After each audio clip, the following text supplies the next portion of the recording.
Bienvenidos al centro de simulación. Acá estaremos viendo tratamientos en base a las distintas lesiones, tanto preinvasivas como microinvasivas del cérvix.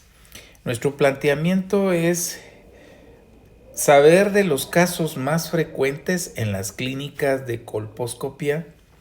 Asimismo, cuando está indicado tratamientos de conizaciones, ya sea diagnósticas o terapéuticas según sea el caso.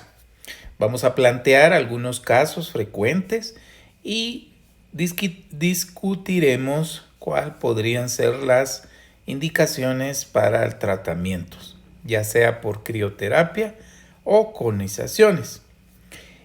Acá en el centro de simulación haremos prácticas de los diferentes tipos de conización que podemos desarrollar. En esta diapositiva utiliza este QR para ingresar a un ejercicio. Ponle pausa y contéstalo. En ella encontrarás cómo se localiza en el cuello algunas zonas, cuál es el epitelio escamoso, la unión escamocolumnar y el epitelio cilíndrico y ectropión. Hazlo y continuaremos. Ahora utiliza este QR para asociar algunas lesiones que se pueden ver en la imagen del cérvix. Aquí hablan del epitelio aceto blanco brillante, la reacción que toma el epitelio cuando se reacciona con el ácido acético. El epitelio aceto blanco tenue y cuando es aceto blanco brillante. Asimismo encontrarás algunas zonas de mosaico que verás como que fuera una imagen de una calle empedrada. Hazlo y continúa con la siguiente diapositiva. Ahora veremos qué necesitamos a la hora de hacer un cono. Hemos dicho que el colposcopio es nuestro instrumento para observar las lesiones de nuestro del cérvix donde vamos a trabajar. Este colposcopio pues se puede utilizar en clínica o si hay en quirófano pues también. Es preferible hacer la colposcopia utilizando también los diferentes soluciones. Por ejemplo, tenemos la solución fisiológica que podemos limpiar el cuello o las secreciones. Posterior a eso utilizaremos el ácido acético al 5%, es lo ideal. Incluso algunos lo usan al 7%.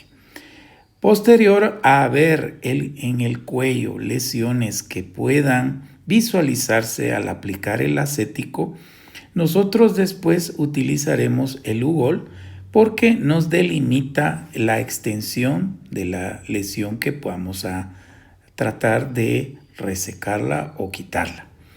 También se utiliza al final la solución de Moselle que puede venir en pasta o en jalea y pues nos da más tranquilidad a la hora de concluir el cono. Bueno, ¿qué otra cosa podemos utilizar? Pues obviamente vamos a usar un espéculo. El espéculo trae un revestimiento de látex para que no transmita a la hora de tocar con el asa una de las valvas o alguna parte del espéculo y que la paciente se queje. Además, estos espéculos tienen la particularidad que trae un adaptador donde aquí en la valva superior, debajo de la misma, hay un canal donde aspira el humo a la hora de que empecemos a trabajar. También, obviamente, vamos a necesitar colocar anestésico. El anestésico que nosotros usamos es xilocaína con epinefrina Usualmente en el Instituto de Cancerología utilizamos estos dispositivos que los usan los odontólogos y en el cual, como ustedes pueden ver, se le coloca estos cartuchos donde se introducen en esta parte. Recordar que esta parte va hacia acá, donde se va a colocar después la aguja, y la parte esta de la goma viene en la parte posterior y donde va a ser empujada por un arpón. Al concluir la introducción del cartucho, se enrosca esta aguja. Si ustedes notan, es una aguja bastante fina. Sin embargo, si ustedes no tienen esto y tienen una jeringa de las que utilizamos para colocar anestesia o alguna solución, se puede utilizar un extensor que hay de plástico y de metal. Nosotros entonces en el Instituto de Cancerología utilizamos este tipo de anestesia. Además, ¿qué otras cosas necesitamos? Pues instrumentos donde podemos nosotros pues limpiar con torundas o limpiar con las gasas. Yo les recomiendo pues mejor si utilizan pinzas de anillo que sean largas, o pueden usar cogers también. Asimismo, yo les he recomendado que utilicen o tengan a la mano una herina. Si ustedes miran acá, pues tiene una puntita pequeña como gancho y eso a veces les facilita el traccionar los tejidos a la hora de ya sea retirar el tejido o el cono o traccionar mientras se concluye la conización con el asa. Muy bien. La fuente de poder o de energía, pues un electrocauterio que tenga corte y coagulación. Hay unos dispositivos o electrocauterios que traen un botón de blend donde combina las dos a la hora de hacer el cono. Esto pues da lugar a la hora de que ustedes ejecuten el cono, dar la energía y así con el asa ir cauterizando y cortando. Yo utilizo 45 de corte y 45 de coagulación. Eso queda al criterio de ustedes y de su equipo.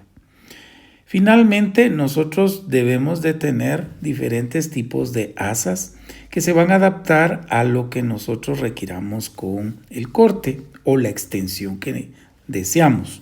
Si ustedes visualizan acá, hay algunas asas que son de 2 centímetros, o sea, 20 milímetros. Hay otras de 1.5 o 15 milímetros. Y las pequeñas que pueden ser de 1 centímetro o 10 milímetros. Si ustedes miran la forma de estas asas, es una forma, esta parte en T. Algunas les he indicado que vienen en Y, o sea, acá. Y eso lo que evita es de que esta parte transversal, a la hora de introducir el asa en el cérvix, se vaya a topar y no deje pasar a la hora de hacer el movimiento en el cono. Las en Y nos disminuyen ese problema. Acá tenemos el caso número 1, paciente de 30 años de edad con un PAP que nos refieren con NIC1, o sea, una lesión de bajo grado. Antecedentes importantes, gestas 2 para 2.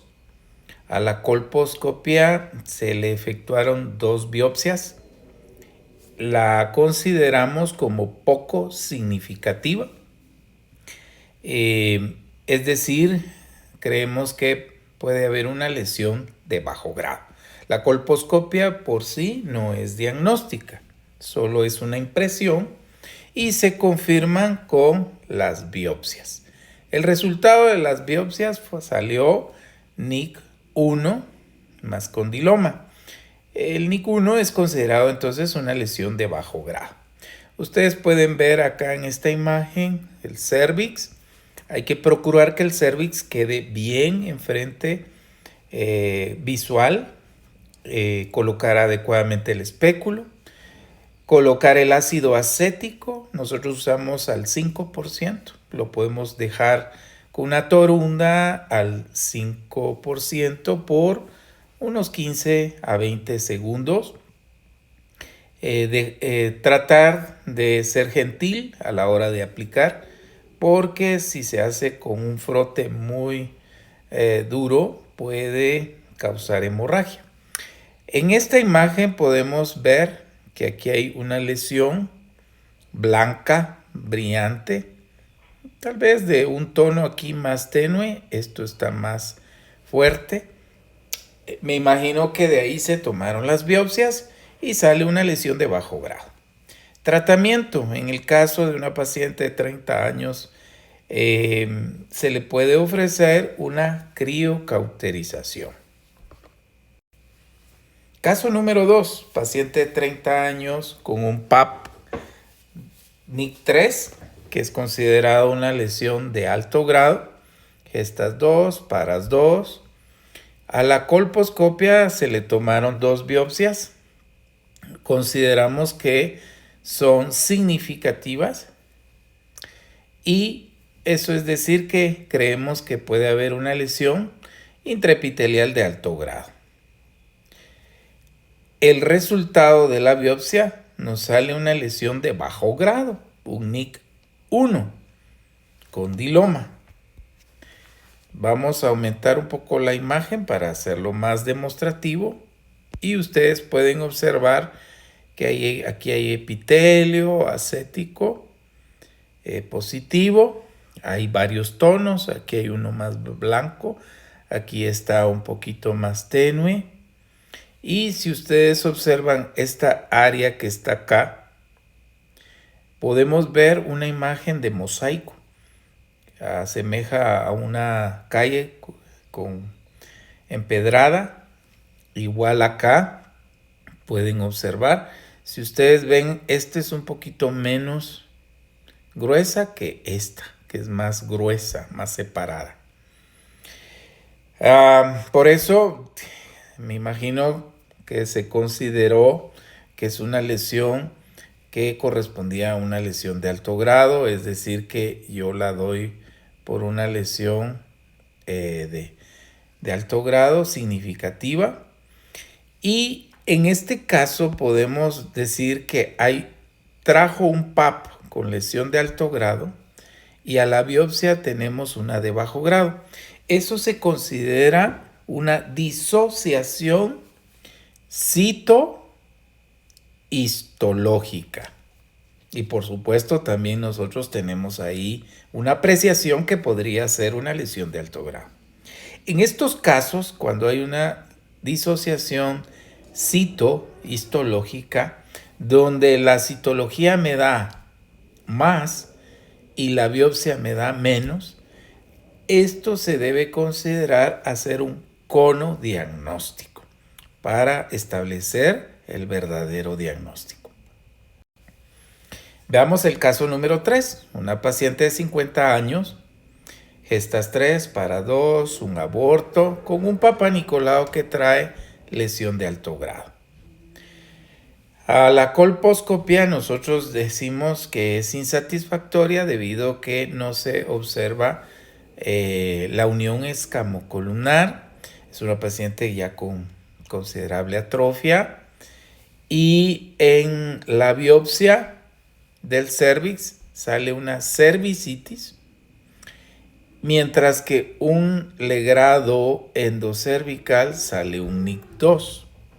Ahora, en las pacientes que traen Papá Nicolau con alteraciones en los resultados, por ejemplo, lesión de alto grado, ascus, agus especialmente, es mandatorio hacer un legrado endocervical. En este caso valió la pena porque en la mayoría de estas pacientes no se logra ver las lesiones en el canal endocervical, y cuando nosotros pues vemos que no hay nada afuera en el cervix, es mandatorio hacerle un legrado endocervical, obtener muestra, y acá salió una lesión de alto grado. Todo legrado endocervical que salga NIC 1, NIC 2, NIC 3, es mandatorio acá hacer también un cono diagnóstico. No nos podemos quedar con un diagnóstico de un simple LEC con lesiones preinvasivas. Ahora, si le sale una lesión de alto, digamos, invasiva con el legrado, pues la invasión ya ahí está el diagnóstico. Lo que resulta es que hay que hacer un cono diagnóstico cuando hay un LEC con lesiones preinvasivas, porque hay duda que podría haber algo más. Entonces, por eso se hace siempre en las preinvasivas un cono diagnóstico. Acá en el caso número 4 es una paciente pues también de 50 años con gestas 3 para 2 y abortos 1. Trae un PAP con lesión de alto grado. La colposcopía es insatisfactoria. Se le toma biopsias y en la biopsia sale un microinvasivo epidermoide.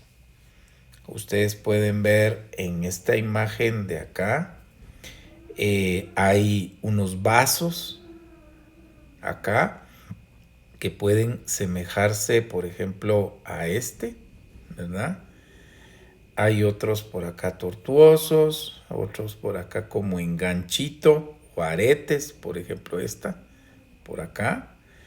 Y así, hay unos vasos que le llamamos atípicos y sale un microinvasivo epidermoide. Los microinvasivos pues son aquellos que pasan el estroma unos milímetros, y depende ahora establecer bien el diagnóstico. Cuando tenemos una biopsia microinvasivo, tenemos que establecer un mejor diagnóstico. Puede ser que la biopsia que se tomó fue un microinvasivo y a la par, digamos, puede haber una lesión invasiva, francamente, o sea, que tiene más infiltración. Entonces, en ese caso, siempre se considera hacer un cono diagnóstico. ¿Por qué? Por lo que mencionamos. Si hay un microinvasivo, por biopsia únicas que se tomaron, no podemos estar seguros que puede haber un invasivo a la par de la biopsia. Entonces se considera siempre, antes de decidir qué hacer con la paciente, hacer un cono diagnóstico. Ya con el cono diagnóstico, pues se verá si a la paciente le conviene una simple histerectomía o llevarla a una cirugía mayor radical. Caso número 5, paciente de 30 años de edad con PAP, lesión de alto grado, es decir, un NIC 3, gestas 2 para 2. Se le hace una colposcopia, se le toma 2 biopsias, consideramos que es significativa. Y es decir, que consideramos que podría salir una lesión de alto grado. El resultado de la biopsia sale un NIC 3 que corresponde a una lesión de alto grado. Si vemos acá, PAP, lesión de alto grado,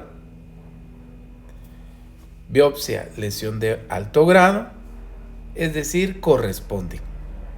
El diagnóstico al final entonces se corrobora que es una lesión de alto grado. Hay pacientes que desean conservar su útero, desean que no se retire el útero, y entonces se les puede ofrecer un cono o conización LEDS terapéutica, es decir, para tratarla. En esta diapositiva podemos ver cuando nosotros tengamos necesidad de hacer crioterapia, pues hay unos dispositivos como pistolas de estas, traen unas puntas distintas que se colocan acá. Puede ser de CO2, el gas, o de nitrógeno. Nosotros consideramos que el de nitrógeno tiene mejor calidad, es más limpio, y las tuberías estas que tienen las pistolas no se tapan tan fácilmente. La lesión pues se introduce la pistolita, llega a hacer contacto con el cervix y se da el tiempo suficiente para que todo el tejido se coloque o se vea de un blanco intenso. Se ha dicho que tiene que hacer por lo menos un halo alrededor de la campana esta o punta de más o menos 0.5 milímetros para que haya profundidad también. Actualmente el Ministerio de Salud Pública ha utilizado el termocoagulador. Es un equipo que requiere de una batería y los resultados son similares a la crioterapia. Sin embargo, es más portátil y los resultados.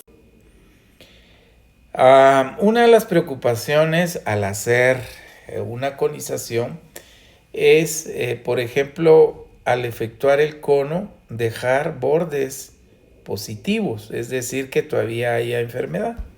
Una de las cosas que podemos utilizar o reactivos que podemos utilizar es el Lugol. Incluso se aconseja que se aplica el Lugol, se tiene que ver con el colposcopio, cuál es la extensión donde debe pasar el asa.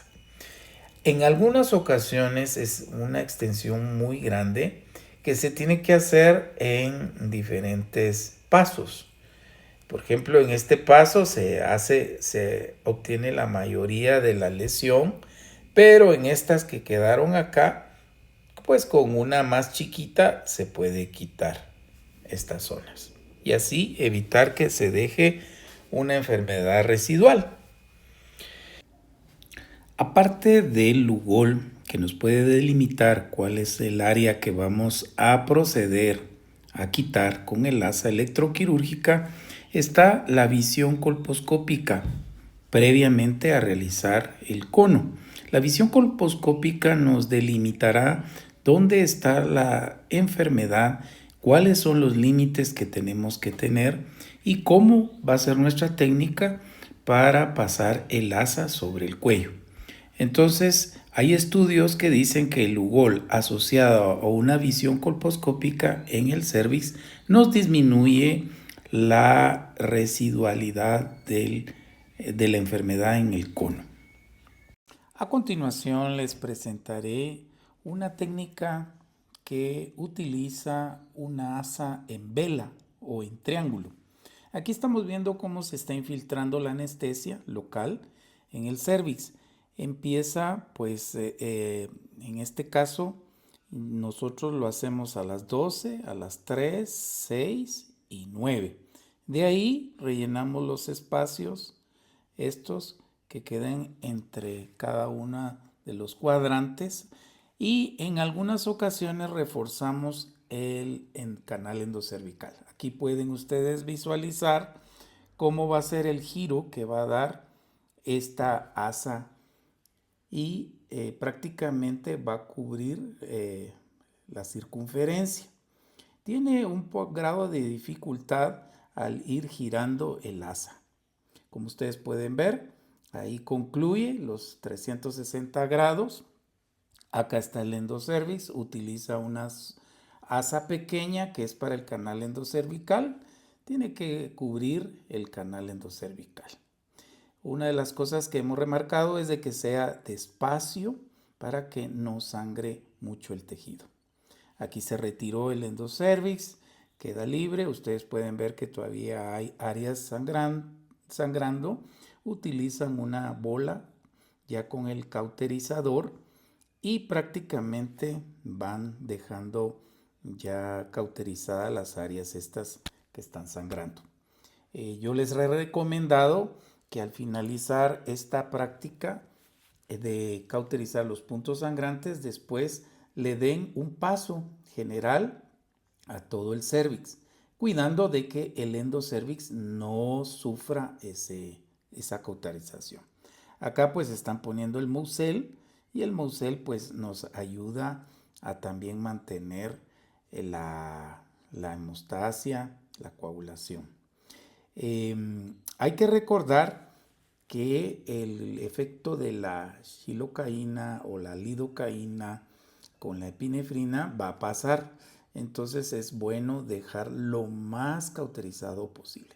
Si en dado caso no logran concluir la cauterización completa y queda solo un remanente pequeño, pues pueden dejar un empaque con la punta con Ibitane para que no se pegue tampoco. Al otro día se retira y se observa. Ahora, si ustedes miran esta flecha, es para indicarles que hay otras técnicas. Por ejemplo, si da el asa y puede abarcar una lesión que pueda ir de abajo para arriba, pues también podemos utilizarla. Voy a ver si aquí lo podemos poner en mute. Eso lo voy a colocar. Ahí estamos infiltrando también, como les decía, con el anestésico. A veces ser muy profundo da esos sangrados que ustedes observan, pero hay cuellos que con poquito sangran y no hay problema. Siempre tratamos de que se cubra el anestésico en el área para prácticamente no tener dolor. La paciente pues puede experimentar un poquito de cólico, pero dolor a la hora de pasar el asa sí procuramos que no haya ese tipo de molestias, ¿verdad? Voy a adelantar un poquito este video. Y ya cuando tenemos delimitada la zona, miren, esta zona que está acá, blanca, es pequeña. Podríamos usar un asa, como les digo, para eliminarla. La persona que lo está haciendo se decide hacerlo de aquí, de abajo para arriba. De aquí para arriba. Bueno, entonces vamos a ver cómo él ya colocó el Lugol y se mira pues prácticamente esas zonas que yo les decía del Lugol que no captó. Especialmente hay que poner esa atención para eliminarlas con el asa para que lo abarque. Entonces, ya que tenemos ahí una visión, sabemos dónde vamos a trabajar. Y si ustedes se dan cuenta, ahorita vamos a poner esto. Introduce, se profundiza más bien en el epitelio, vean. Y hay un consejo que les doy: no profundicen totalmente como en esta técnica se está viendo. Topó esta parte porque pasa esto. Cuesta un poco que avance y es un poquito incómodo. Algunos logran pasar. Yo les he dicho que no traten de llegar al fondo. Lo suficiente podría ser 1.5 a 2.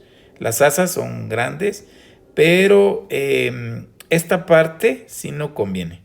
Él se quedó pues a medias, ahora va a tener que agarrarlo de arriba para abajo hasta encontrarse donde se quedó detenido el corte.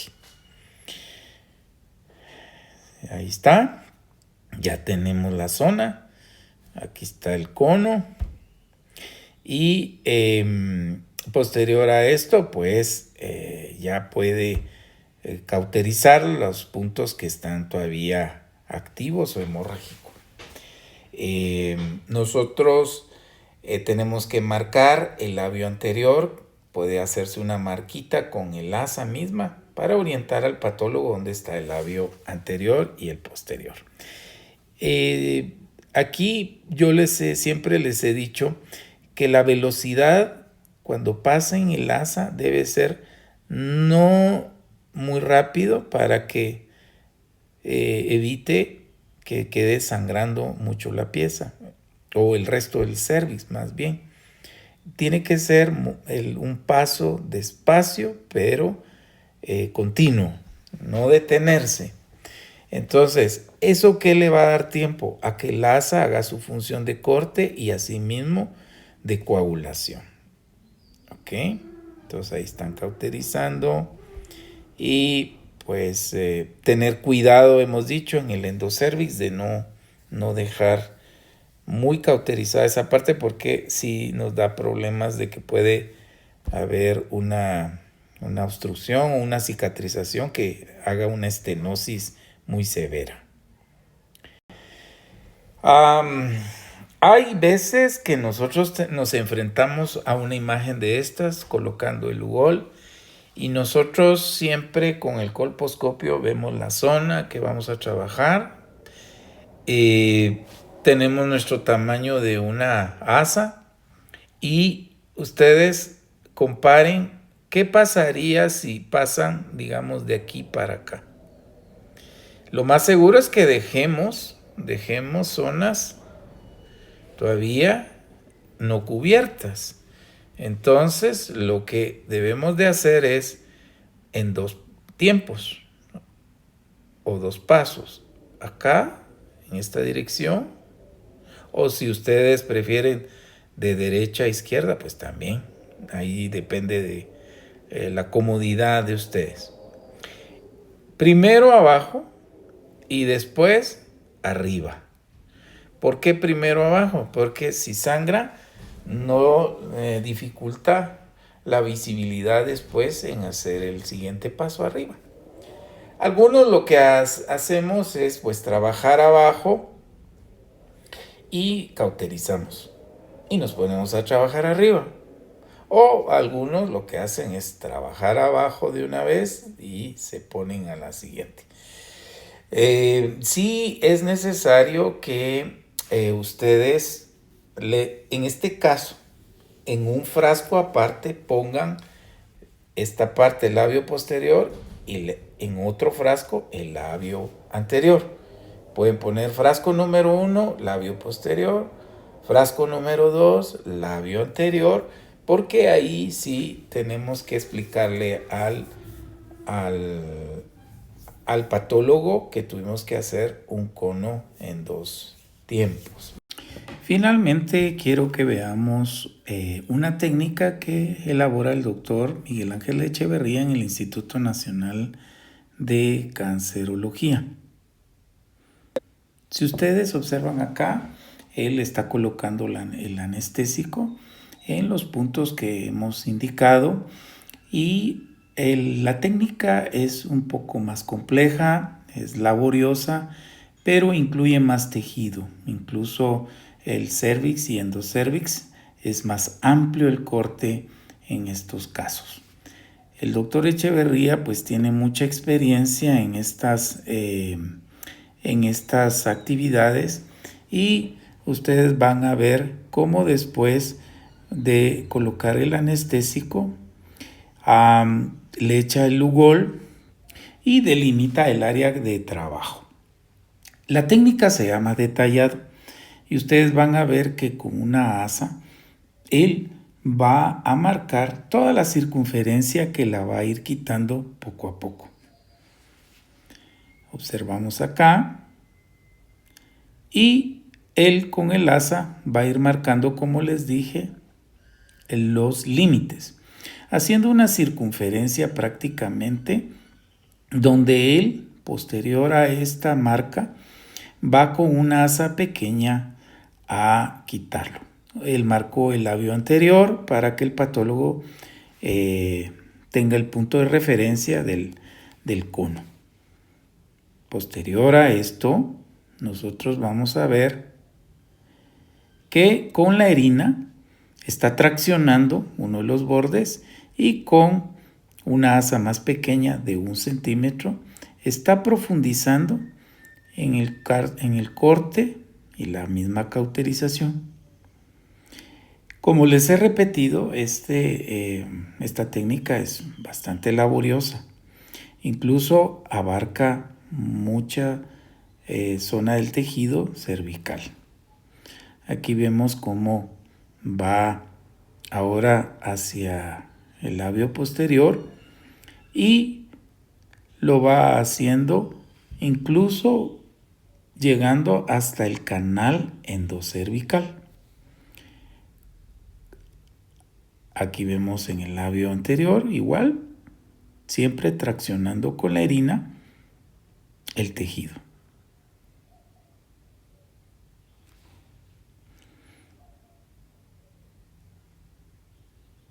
Aquí vemos que ya lo está retirando. Y posteriormente a esto, pues hemos hablado de que se pone a cauterizar con la punta de bola en las áreas que están sangrando. Si ustedes van a observar más adelante, él también cauteriza todo el tejido, exceptuando el endocervix, para no tener fusión y que vaya a haber un hematometra en el caso de las mujeres que aún menstruan.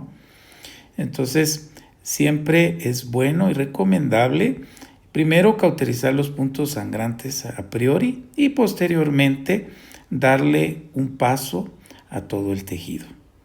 Esto nos da tranquilidad que a la hora de dejarla ir a la paciente a su casa, el efecto de la lidocaína y la epinefrina va a pasar y entonces pudiera ser que empiece a sangrar. Bien, hasta aquí llegamos con este video. Espero les haya servido. Vamos a seguir resolviendo algunas inquietudes o dudas durante el curso. Hasta pronto.